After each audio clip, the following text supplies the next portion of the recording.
Yo, what's up mga Kadoy TV Sports? Welcome back dito po sa ating channel natin pag-uusapan. Nandiyan na ngayon na po shoutout ko kayo. Sa taas po naman natin dito ang ating actual subscriber count. Naku, maraming salamat po sa mga nag-subscribe na, sa mga hindi pa. Mapapasama na kayo dyan pag pinindit nyo ang subscriber button. At follow naman po sa Facebook. Wala pong mga bayad yan. Promise, alright? At sa mga regular viewers natin, palike na lang po ng ating video. Alright, so ito na po. Nandito na tayo. Moment of truth. Baka na. Ito po ay sa pagitan ng parang yun, never dapat sasabihin ko Gilas Pilipinas at ito naman po Jordan. Makakalaban po natin itong 28th of this month, Friday, dito po sa ating bansa sa Pilipinas. Alright, Mall of Asia Arena. Okay, so ano mga inaasahan natin dyan? Okay, nabanggit na ni Coach Tim Cone na talagang may mga minamarkahan sila. May mga chinecheck sila. Okay? At syempre, sinerch natin ang mga capability ng mga manlalaro ito. Katulad nga po ni Jalen Harris. Okay? Siya po ang replacement. Okay? Import ng Jordan. Matatandaan si RHJ ang kanilang dating import, di po ba? At ngayon nga po pinalitan ng dating Toronto Raptors player, alright? May average lang naman po siyang 27 points per game, alright? Tapos, yung ilan pa pong scoring leaders nila, katulad po ni Ahmad Al-Duwairi, alright? Freddie Ibrahim, okay? Si Al-Duwairi po ay matatandaang Turkish import, alright? Or import sa isang Turkish team, alright? At ito pong lineup na to actually ng Jordan is a mix of experience at mga bata. Okay, bata, alright? Speaking of bata, no, kasama din po sa lineup na ito ay ang anak lamang ni NBA legend na si Hakeem Olajuwon, alright? So isa po siya sa ibabandera dyan ng Jordan, no, na umiscore po ng how many? 18 points, okay, against SGA, alright? Bagamat tilalo po sila ng SGA, pero hindi naman kasama doon yung kanilang youth team po nila yon, no, alright? Katulad po sa Gilas, may ibang sila team na isinasabak, okay? So that is not ito pong makakalaban ng ating Gilas Pilipinas, alright? So yan po. At of course sa defensive or sa rebounding department naman po, makakalaban po of course ni Kai Sotto itong si Ahmed Al-Duwairi, no, alright, na nag-average po na 7.8 rebounds. At ito nga po si Dean Saleh at Freddie Ibrahim, ayan yung mga kanilang average sa rebound. So yan po, no, sabi nga po, ang pagdating ni Kai Sotto sa Gilas naman po tayo is a game changer for Gilas, no, dahil alam naman po natin, no, absent po dyan si QMB, wala dyan yung bagong recruit, no, nakakuha lang ng kontrata ngayon, hindi na available. Joke lang na si Phillips, no, okay, pero kahit din po yata wala siyang kontrata sa Japan, hindi rin siya makakalaro dahil meron daw pong event, no, okay, na atinan nito. Alright, so let's all talk about yung nasa loob. Okay, it's a game changer po, no, for the Gilas ang pagbabalik ni Kai Sotto, okay? At dahil nga po sa kanyang height at kanya pong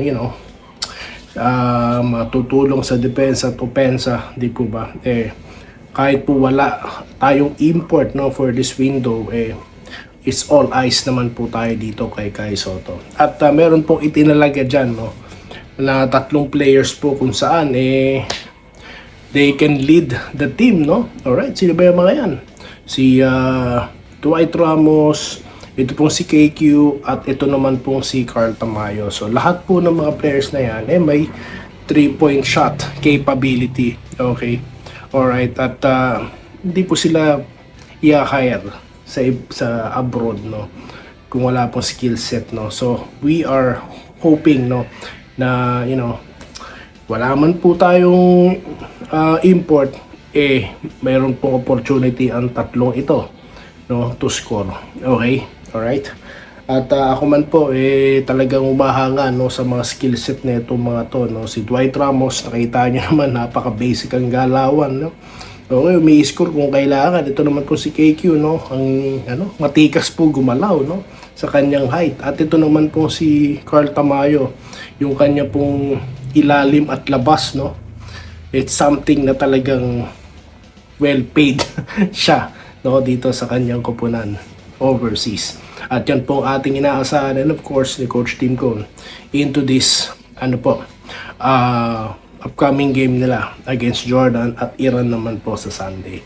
Okay, so yan po ang ating review, no, kung sino ang dapat nating markahan. Okay, sabi nga ni Coach Tim, talagang naghahanap sila, no, ng talagang depensa dito sa scoring machine ng Jordan na si Jalen Harris, no. At again, hindi lang siya, nabanggit ko na kung sino pa ang dapat na pagtuunan ng pansin ng depensa ng Gilas. Alright?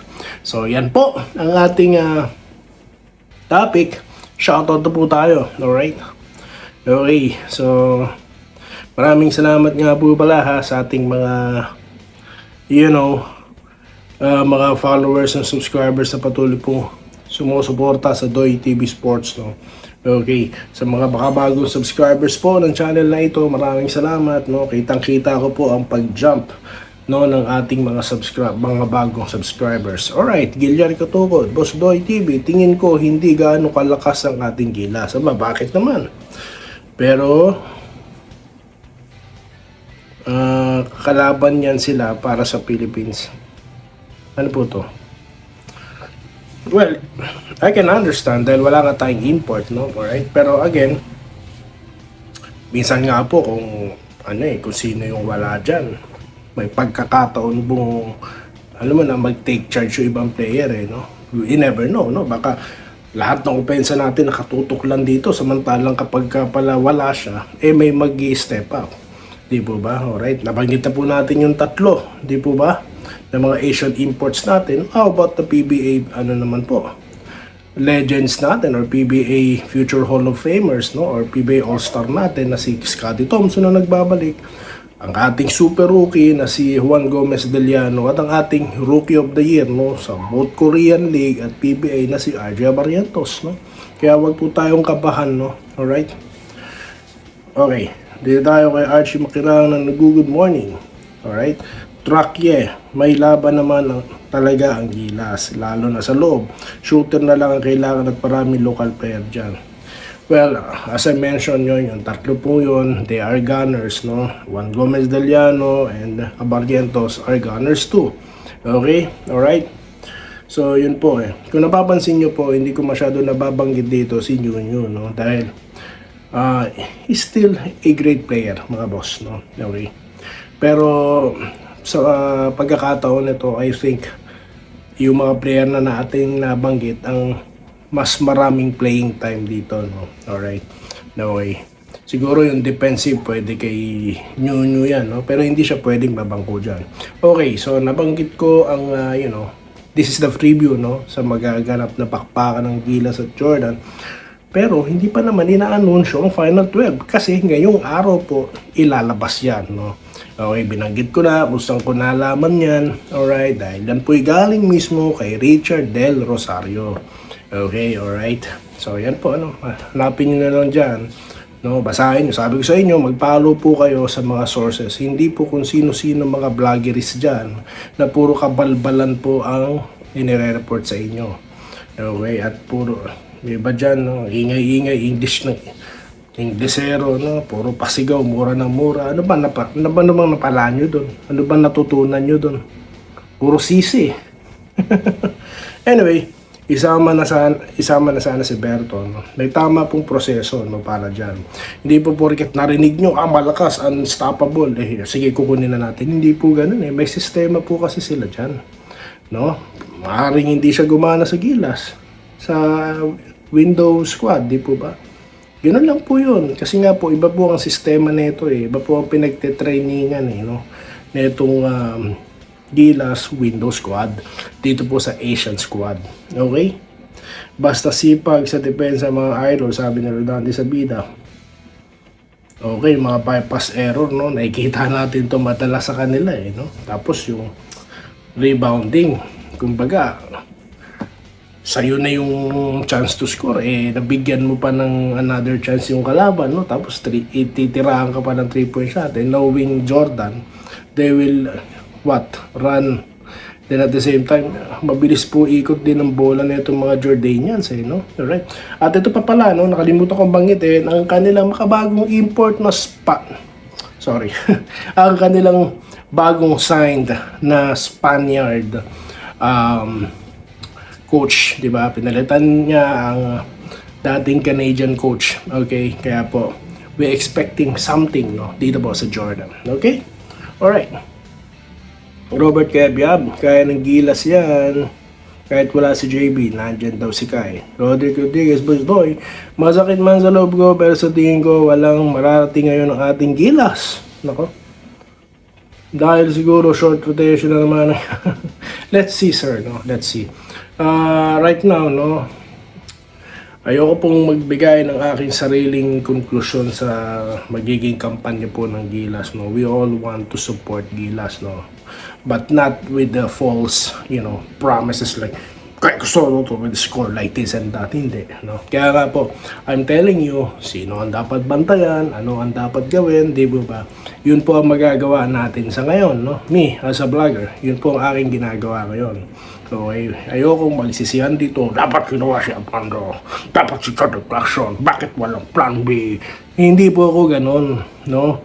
Wala na akong magagawa, kahit mag-rant ako ng mag-rant dito, isang araw na lang So, di ba, ang trabaho po namin, no, we are influencer, no. I'm not criticizing anyone up to this point, no. Hindi po kailangan no. We are fighting for what? Di ba? For the support, no.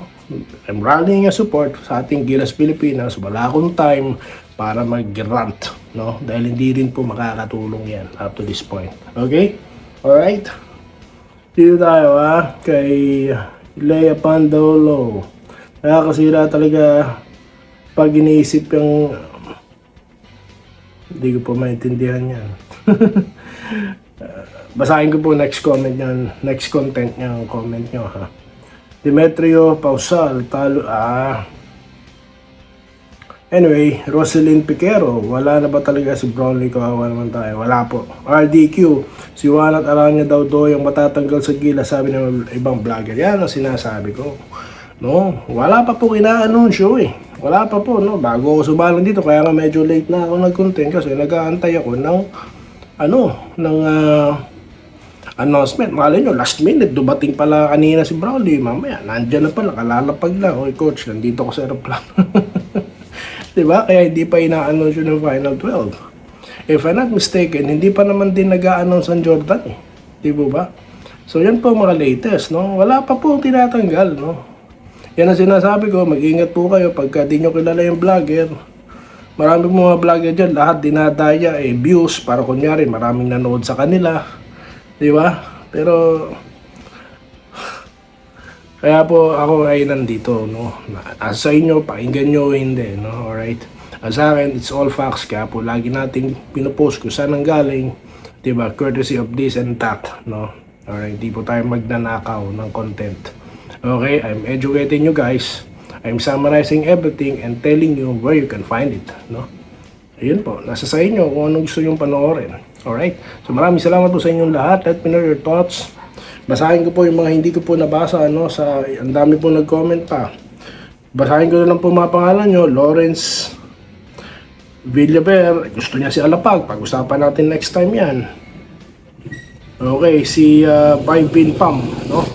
Alright, maraming salamat po sa inyong lahat, no? At good luck po sa Gilas Pilipinas, no? Alright, maraming salamat. Baka po live, no? Tayo po yung mag-reaction live. Okay? Or hindi. Let us all watch together, no? Magbubukas po ako, magla-live po tayo si Toy TV. Salamat po sa inyo lahat at stay safe, guys. Salamat po sa panonood. Subscribe na para sa mga susunod na basketball at boxing videos.